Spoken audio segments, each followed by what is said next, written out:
Hello and welcome to the Society with Fatma Shaheen at PTB World. They say that education is not just the learning of facts, rather it is the training of mind, that too to think critically. How aptly does this or does this not apply to our education system in Pakistan today? This is something upon which we'll be shedding light during the course of today's conversation. Overall, we'll be talking about how school culture has evolved in Pakistan, more particularly in the past few decades. We'll also be talking about this growing social menace of bullying, the growing social menace of harassment, and even drug abuse as it is being reported in social media coming through from various education institutions. We'll also be talking about how education institutions culture, more particularly the student-teacher culture, that in itself has changed over a period of time. We'll also be shedding light upon the fact that why do we need more comprehensive laws and programs so as to curtail these various social evils.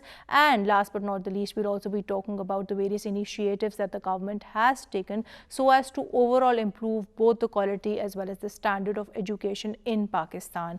This and much more to follow on today's show, that too with an extremely enlightened panel. Let me introduce you to my today's panel. My first panelist for the show today is Ms. Gul Maryam. She's an educationist alongside being a board member of National Curriculum Council of Pakistan. Assalamu alaikum ji and welcome to the show. Assalamu alaikum. Thank you for having me over. You're most welcome. My second panelist for the show today is Ms. Hania Rifat. She's a youth activist. Assalamu alaikum ji and welcome to the show. Walaikum assalam. It's a pleasure to be here. Thank you, Fatma. You're most welcome. My third panelist via Zoom is Suhail bin Aziz Saab. He's the Assistant Educational Advisor to the Ministry of Federal Education and Professional Training, Government of Pakistan. Assalamu alaikum sir and welcome to the show. Assalamu alaikum ji. Thank you very much. Thanks for inviting. Now, before we start the conversation on today's topic, let's have a look at this brief report. Education is at the center of human capital and is the foundation of any society. For individuals, education raises self-esteem and expands opportunities for employment. And for a country, it helps strengthen institutions, drives economic growth, reduces poverty, and spurs innovation. In Pakistan, education sector is facing a lot of challenges through different means. The core issue or challenge is with our primary education system. We have different curriculum, we have different policies. Policies are there, but they're not being implemented in true letter and spirit. And then there are many children who are out of school. They're not getting proper education. Then there are public sector and private sector, and there is a hell lot of difference between the both. So we have to have a uniform curriculum which should be implemented across the country, and every child should get equal opportunities of education in Pakistan. Even though Pakistan has recorded significant improvements in overall school participation, it still faces fair challenges in providing quality education. Under Article 25A, it's obligation of the government to provide free and quality education to the children.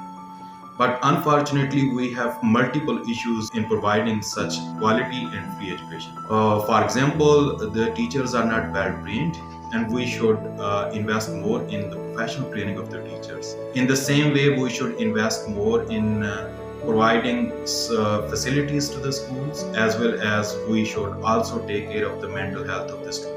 Education is essential for the advancement of human society. Steps must be taken to strengthen our education sector.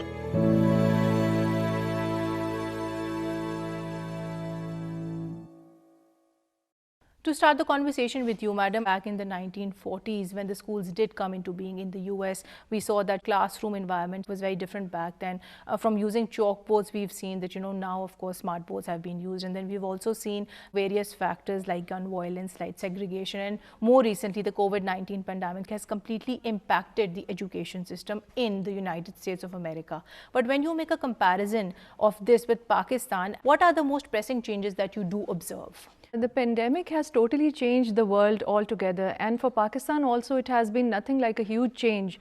And if we speak about the educational environment, we were really, if I talk about the public or the government schools, we were really using chalk and board. Even smart boards weren't being used. Right. So we have been accelerated towards the digitization, because in COVID, as schools were closed, and in cities and in private schools, we did have some sort of education because the students went online. Right. In rural areas, which is 60% of our population, and in government schools and public schools, we weren't prepared for any kind of destabilization of education or the disruption in education that the pandemic caused. So we were actually, move towards the digitization, and where there have been everything was accelerated.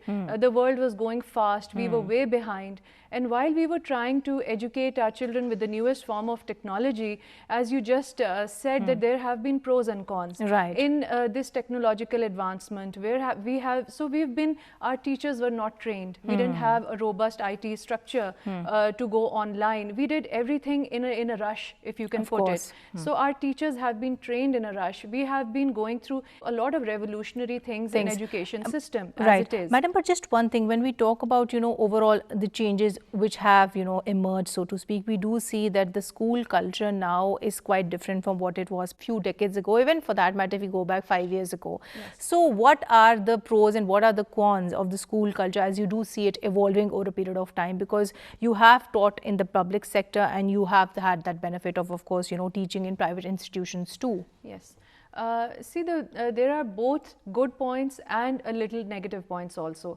The good points, of course, that we are moving with the pace of the West. So our children are being connected. There's a connectivity with online education that you can learn from other countries and what they are doing. And as I just learned a few days ago, it's a very beautiful quote that education is not like looking into a mirror. It's like it gives you the opportunity to open a window. Right. So it's opening new windows every day. We are learning, we are connecting, we are collaborating. If you talk about transnational education, we were into rote learning a lot. We are learning activity-based learning, and we are going into experiential learning. We are learning robotics. So our kids are going towards that education 4.0 and now 5, inshallah. Right. So in that way, we have been able to digitize many places. Right, madam. On which, sir, I'll come to you. I think in this regard, we must also talk about this growing social menace of bullying and harassment as it does exist in Pakistani schools these days. Whereas, we do see that more and more cases are surfacing on media, more particularly social media.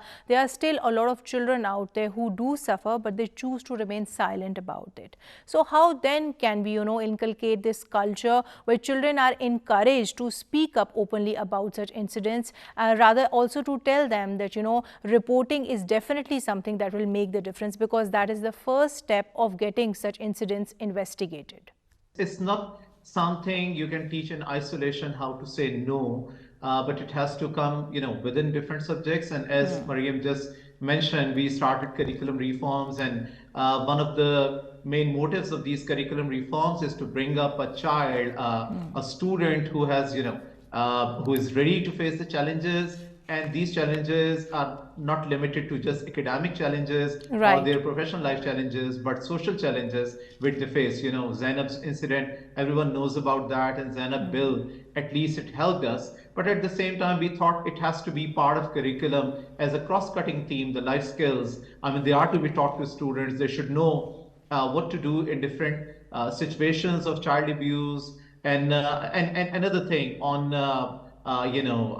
policy level, what's happening. 2018, Islamabad High Court gave a famous verdict about banning corporal punishment, and then again Pakistan National Assembly and Senate, they passed bills in 2020, and recently rules have been framed. So we can believe that this will be replicated across Pakistan. In Islamabad Capital Territory, I can tell you the rules have been framed, and now hopefully there will be trainings on these areas, and we can imagine, we can hope that these cases will reduce. It's also very important to then talk about the amendments which have been made to the anti-harassment laws. When we talk about the amendments which were made to the anti-harassment at workplace laws, they did now cover, after the amendments, basically educational institutions. If you do harass somebody, and harassing would also include, for that matter, cyber stalking or bullying anybody at an educational institution, that would amount to harassment. So tell us about these laws, laws that people generally don't know about.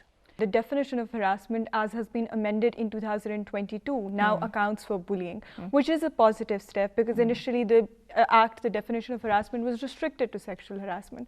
So while educational institutions now fall within the purview of harassment and therefore can be taken up before an ombudsperson or an inquiry committee as envisaged under the Act, however, we need to also highlight something, that in the United States and even in France, in few states of the US and in France, there has been legislation specifically to address the issue of bullying. That's right. And considering that bullying is a reality of our society, that school students and even college students for that matter are falling victim to it, I believe that the government can take an initiative to draft a bill that particularly caters to bullying. But for now, this matter can be taken up before a harassment committee that every educational institution is mandated to have. And moreover, if you are not satisfied with the decision of a harassment committee established at your school, this matter can be taken up before an ombudsperson in your province or even the federal ombudsperson. I think that's a very valid recommendation put by yourself, and I would want to add to this that not only to the extent of the substantive laws, but also going a step further, but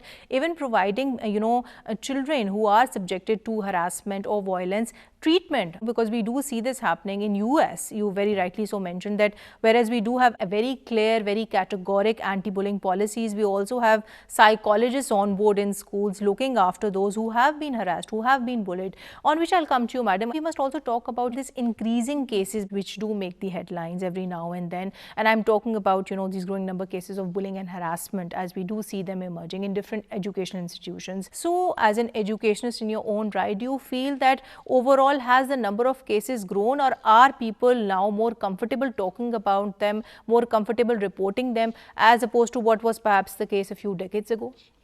Fatma, this is a very good question, and what we've been seeing on social media and many disturbing videos which have been circulating in some reputable organizations and institutions, what we are coming up and what we are observing is that the youth in particular, where we were talking about the benefits of technology and the way things are going, everyone is busy. You see, man is a product of their environment. So the children, what's happening at home, the youth, how they grow up and their environment around them, if they're in a very safe environment, if they're being given attention, there are lesser cases of bullying. They don't bring that kind of aggression in institutions. So there are various reasons that these things are happening, and the reasons are like sometimes the need for power. Youth, young children at certain ages, they just want to express themselves as powerful. Maybe they're neglected at home, or they're looking at their parents who are showing aggression. Then when they come to, this is called the dominance theory and of bullying, and then when they come to school, they look at who can they bully or assert their power on in schools.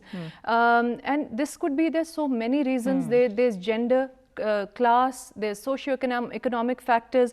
If someone is coming from a certain area and a class is full of children, and sometimes even if a student is more intelligent, the weaker one will feel that how can I assert my power on this. That's very rightly put by yourself. And then there are also cases which we call relational bullying, because these are those cases, Gul Maryam, where the act of bullying or harassing the other person, that in itself is not very direct. It is not very overt. Since it's more subtle, it's more difficult to identify it. And I was reading this report which actually suggested medical students, they complain that they are bullied the most. And 1/3 of them, according to a report, they also said that the medical profession would be so full of bullying, they would perhaps have opted not to actually become doctors.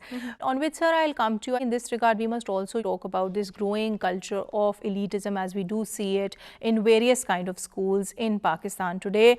We understand the fact that when we talk about elitism unfortunately is that one kind of mindset which gives you that superiority complex in a way over others, but at the same time we also observe the fact that it has that potential of perpetuating not one, rather different kinds of social inequalities. So considering that the ideal aim of any education system should then be to do away with any kind of social injustice, how then do you propose can we actually ensure that elitism in whatever form it may so exist doesn't perpetuate inequalities or social injustice? I think when it comes to education, the only way is, reducing these disparities as much as possible. And yes, we cannot reduce disparities as far as their house background is concerned, their family background is concerned, and every other thing. But when it comes to education, what we can do is we can provide more and more opportunities to the ones who are deprived of these opportunities. Yes, you're right. The cases have been mostly being reported from elite schools, so-called, these elite schools. But then what happened? They are not limited to only those places. Maybe the way they are the bullying is done in those schools, in government schools or in low-cost private schools, that might be a bit different. But it is not limited to those elite Right, schools. sir. Well, one thing that could be done is, as Ministry of Federal Education, along with the provincial governments, what we are trying to do is we are trying to bring those minimum standards in education. And in these minimum standards, we are trying to ensure that there is something about these life skills, there is something about this understanding of acceptance and tolerance and all these sort of things, which are very, very important these days. And then the next role is, of course, of teachers. So we are trying to bring all these areas, all these important aspects in teacher training, so that once those teachers go into the classroom, they can give that kind of education, that kind of impression. And the best teachers, if they can impress their students and students start following their footprints, Right, then sir. I think these things can be tackled there. Sir has raised some very valid points, but when we talk about the responsibility, it just doesn't lie on schools, it just doesn't lie on the state itself. It also, of course, emanates towards the teachers and communities at large. It's also very important that we talk about the need for there to be inclusive education. And by inclusive, I mean, education for people with different abilities, for people who belong to the trans community in the country. How inclusive today is Pakistan's education system when we talk about its vulnerable segments? Fatma, you'll be happy to know that in Pakistan we've had the very first school set up for transgenders in Multan, and this is the first step towards recognizing that there are rights of transgenders. They have a right to employability, they have a right to education, and when there's a school set up for them, there is going to come a point when it's going to be very normal, when when everyone is going to study together, and generally all students, including the transgenders, are going to make their way into normal schools also. So this is the first step towards recognizing that there is a transgender community and they have their rights to education and employment. Right. And the second best thing that I think happened is that we have a special curriculum for the specially abled students for Pakistan. And this is a huge monumental thing that I think has happened, because since Pakistan is created, there was no recognition that for public schools or government schools, I'm talking about specially, that we had one curriculum for everyone. We didn't recognize that there are students who are specially abled, who could have dyslexia, autism, slow learners, or visually or hearing impaired. So this has just been passed and approved by the government, that we are going to have a curriculum for the specially abled students. And this is the first step towards, again, recognizing that there are all sorts of students coming in with all sorts of special abilities. And according to Article 25A of our Constitution, that free and compulsory education for all, this is one step more towards that one goal. Right, madam. On which I'll come to you, Hania. I think she's raised some very valid points on which I would want you to deliberate further. When we talk about the implementation of Article 25A, vis-a-vis, of course, ensuring that people, more particularly the vulnerable segments of the Pakistani society, they do have a right to seek education. In practice, how do you see these initiatives being implemented? Right. So firstly, starting with the fact that there has been a very positive step where school has been opened for transgender persons in Multan. There's a counter perspective to that, which I'd like to put across too. In Punjab, we have a significant population of transgenders. So inclusion through exclusion cannot take place. Every school because they're part of our society. So every school can have specific quotas or can also be welcoming towards the transgender community and become more inclusive. Coming to your question particularly, we have one of the very high numbers of out-of-school children. Right. So despite the fact that it has been constitutionally enshrined that there has to be free and compulsory education for all, unfortunately it seems to be a principle of policy where we're not doubting the intention of the government. There's social barricades as a result of which students are not coming to school. The first being when we start about girls' education, because we have a majority of girls' population here as well. The reason why girls are not coming to school, there's some family barriers that need to be addressed.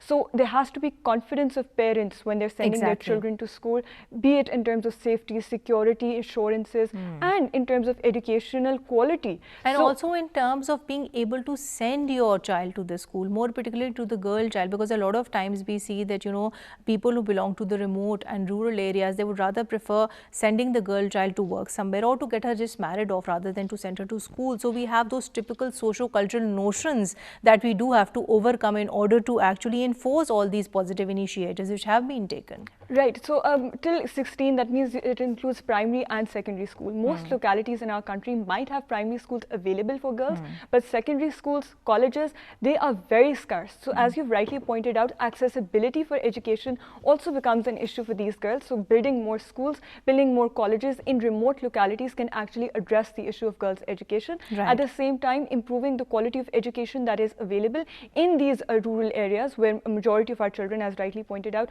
do live. So their teachers need to be present. There has to be regulation by the government to ensure that the quality of education they're getting is also at par with the one that is available. That's in very urban rightly put. centers. But I said in this regard, it's very important then to also pinpoint to the fact that we do see generally a rise in the enrollment rate when it does come to schools, more particularly with reference to girls. We also have to ensure the fact that this is something which is also directly reflective of improving the quality of education too. On which, sir, I'll come to you. We understand the fact that when we talk about, you know, various kind of social evils as we do see them surfacing in the Pakistani society with regards to, you know, the school culture that we do have now, a very important of these issues is that of consistent and very perseverant drug abuse. And in this regard, we also understand the fact that the Punjab School Education Department has recently introduced stringent measures. For example, they've banned the use of mobile phones, they've banned basically energy drinks, even junk food in private schools all over the province of Punjab. How effective do you feel will these corrective measures in themselves be when it comes to curbing this social menace of increasing drug abuse in our education institutions? I think they are very important. Of course, I mean, legislation should be there and planning and from government side. But I feel that unless and until we all play together, media, I mean, that has to play a very, very important role here. If you are showing all that energy drink in a television program, in an advertisement, after consuming which they can do wonders, then why not? I mean, how could you stop a child taking the same from, you know, outside the school? And the similar situation is about, you know, role of social media, what's going on there. I mean, who are their ideals, what they are following. And this is not possible unless and until we include, this holistic education, holistic learning, holistic training inside our schools in the shape of curriculum, in the shape of textbooks, in the shape of, you know, teachers training, and then positive activities.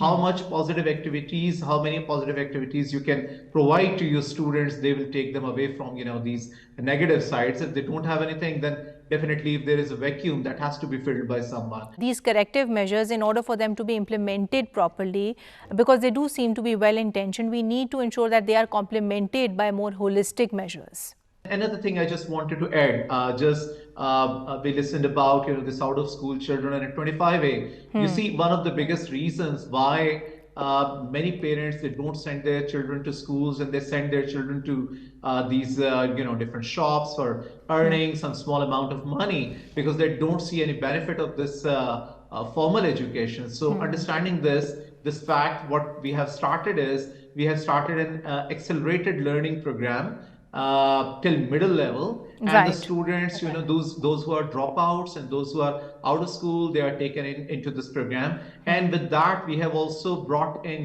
technical education. So while studying, the normal formal subjects like, this arithmetic and languages, at the same time, they will be learning those technical subjects, after getting which they will be able to at least earn for themselves. And this Right. entrepreneurial skills, they are being inculcated among the students. So after this, we can imagine that this will bring some benefit. This will show some benefit to the parents, that after learning this, after getting the certificate, their children will be able to, while on one hand they will be able to continue their education, at the same time they will be able to earn something with the family. Right, sir. The aim of these initiatives then is to not only, ensure that they graduate with good grades, they have a good academic record, but when they go out practically in the market, that gap which does unfortunately exist today between education and, having the right employable skills, that in itself is bridged.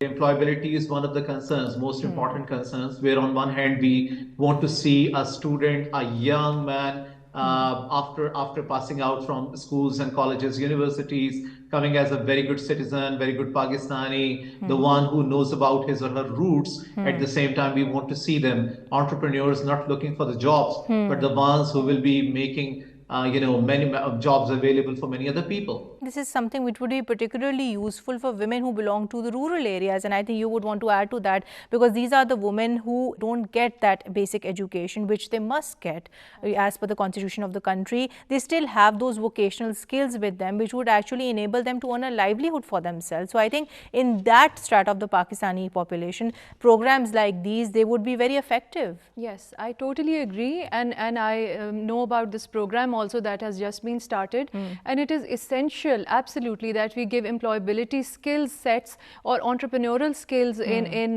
rural areas, especially where there's need of the hour, that there are socio-cultural norms that generally the girl child is not sent to school because she'd rather be married off. So if the parents are if they're convinced, there are awareness campaigns, and we educate the parents first that being a girl doesn't mean that she can do any less. She can earn for herself also, and having these incubation centers in the schools is going to provide them with the entrepreneurial skills. Right. And when we talk about awareness workshops, seminars, I cannot stress enough, like the more people are aware of their surroundings, the more they are told, including the parents, teachers and student, it's a group that makes the whole society. Of course. So I would like to add that I've seen supplementary material by the government, and which is they gave supplementary materials in government schools by the name of Mehfooz Bachche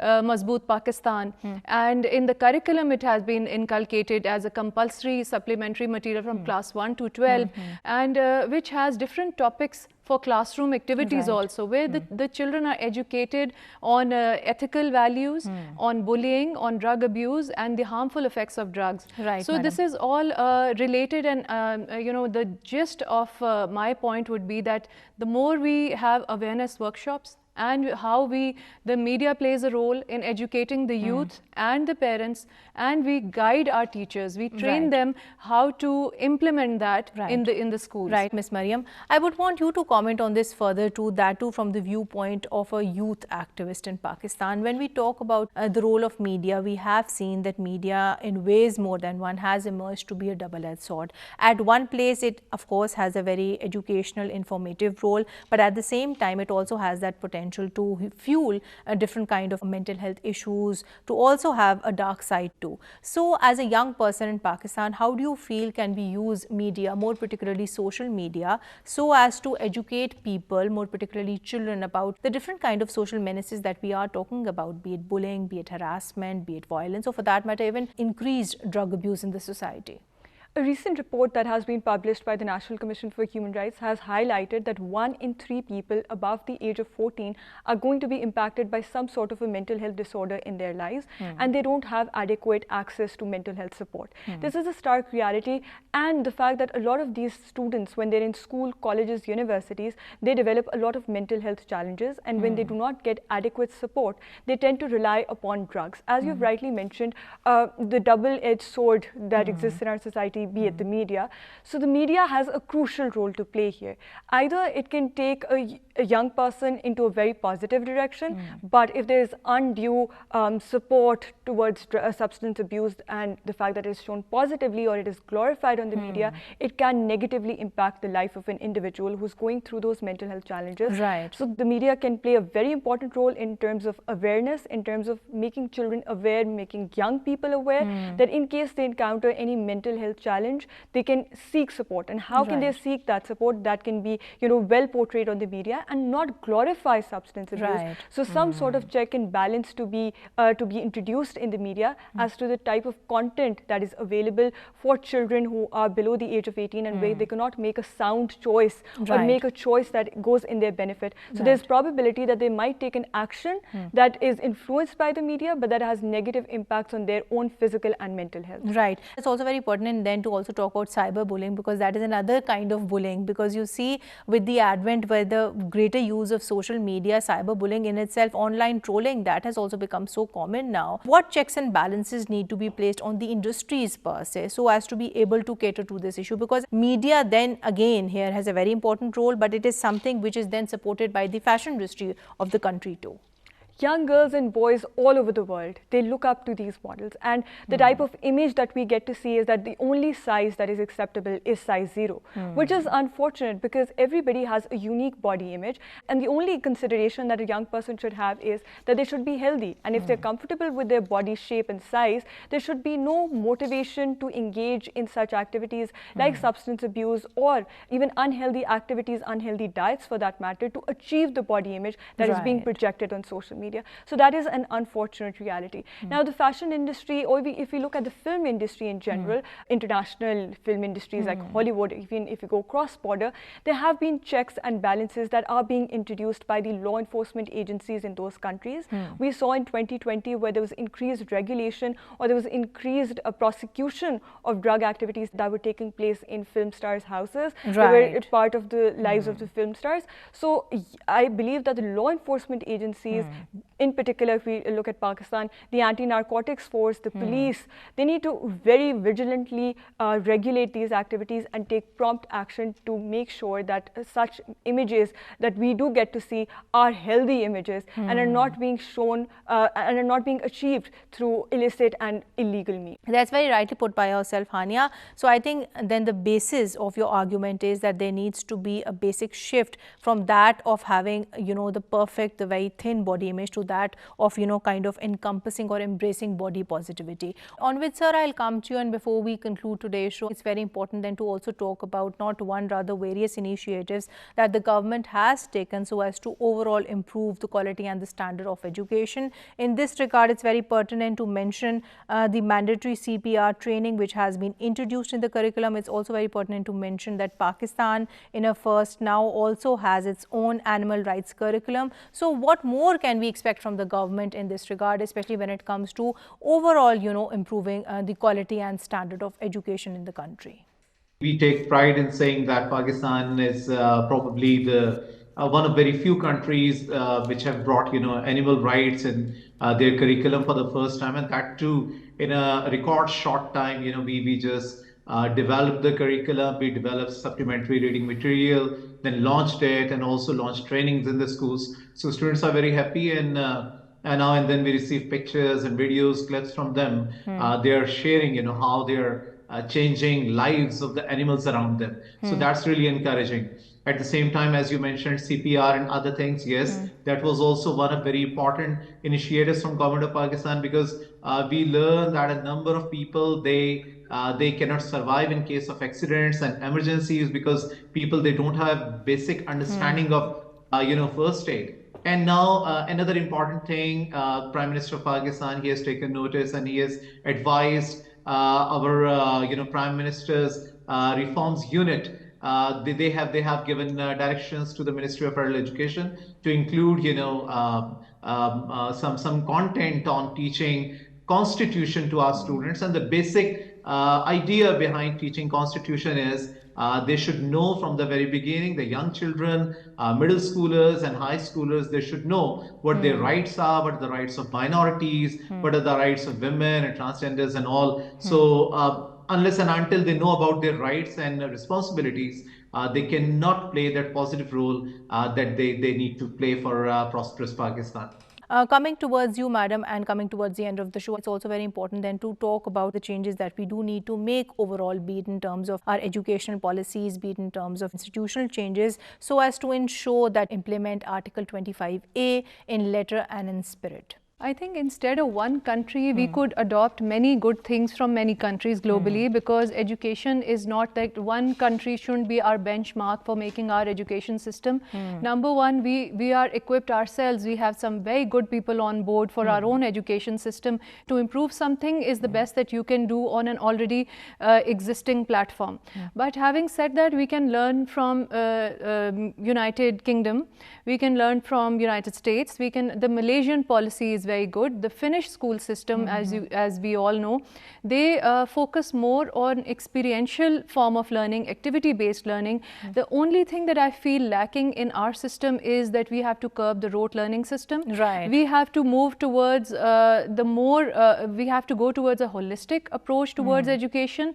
We should provide skills along with education, along with like paper and pen education. So if we provide skills to our students, if we give them a critical thinker, if we produce critical thinking in our students, and they can think beyond the box, they can think out of the box, and we let them learn on their own. And that can be possible by collaborations, networking, by national and international collaborations. Right. And in Transnational collaborations too. Education is a very good concept in which we can have exchange of ideas. Right. And this pandemic has actually united us all in one system. Like the world was struck by one pandemic, and this brought many nations together. Last year there was a World Forum, Education World Forum in London, and all nations across the globe, they came together and they discussed ideas on how each particular country, they dealt with COVID, how did they deal with the newer system of education and the newer methodologies. In that way, it was a learning experience for everyone. So, madam, if you were to summarize, then what are the best practices that Pakistan as a nation should take forward, both in terms of perhaps changing our policies or in terms of, changing the way the institutions work? Because I think, do feel that, we equally need to focus on programs and policies at one end, and at the other end, we also need to invest in capacity building of all those who are involved in the education sector. Absolutely. So, I think you nailed it. We have very good educational policies. In paper, they are phenomenal. But when it comes to implementation, unfortunately, when it trickles down to actually coming to ground, this is where we need to work on. We need to work on the capacity building of teachers and our educators, and how they deliver that policy, how they bring it out, and how they sort of transfer it to the student. And what that student does later with that education and after acquiring that knowledge, how he can become a positive contribution to the future society.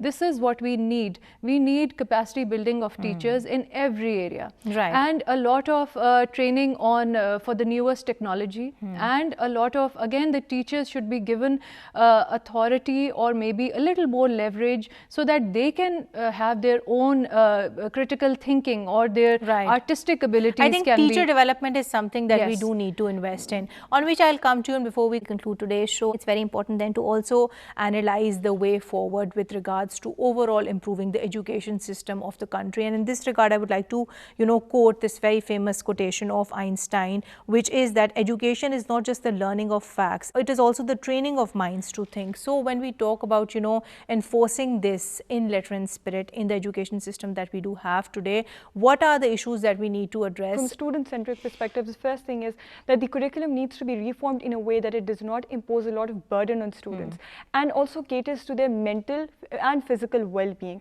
So again, there is an increased trend towards overburdening students in schools. That is something that needs to be changed in a way that examination methods need to be diversified, so that critical skills could actually be checked on paper. Secondly, when we talk about the increasing trend of bullying, the students are at the receiving end of it. I believe that a more critical and a more balanced mind would be formed when the student has a proper school education, and that proper school education cannot be complete meet if the student does not feel safe at that school. For Right. that, we propose that there should be anti-bullying committees that should be established at school level. I think the student unions, they need to step up here too, like we do see labor unions coming basically to the help of people who are employees, student unions, and this is something that we've seen world over too. Representatives from the students need to be included in those committees so that overall those committees are diverse and are not particularly perpetuating the interests of the school administration, and they also have student perspective, parents perspective in that. Thirdly, we believe that schools need to be made more diverse. As the initiative at Multan, where a transgender school has been established, there has to be more and more focus on increasing diversity, inclusion, and promoting girls' education, education of persons with disabilities, transgenders, and in general people coming from socio-economic backgrounds that are vulnerable and are challenged. Right. On which note, I would like to conclude today's show. Thank you so much, Ms. Gule Mariam. Thank you so much, Ms. Hania, and thank you so much, sir, for choosing to be a part of our show. Well, to conclude today's show, we generally spoke about the various social evils which do exist in our educational institutions. In this regard, we spoke about, bullying. We also spoke about the consistent use of drugs amongst young children, whereas we understand the fact that we do need comprehensive laws and policies so as to address and to cater to these issues. We also must not ignore the fact that here parents, here teachers, and of course the community at large has a very important role to play too. We need to ensure at a very basic level that when we talk about educational institutions should be those breeding grounds which actually give anybody an opportunity to exchange knowledge, to gain perspective, rather than being grounds which actually help people destroy the very fabric of our society. On that note, signing off for today. Until next time, take care and Allah Hafiz.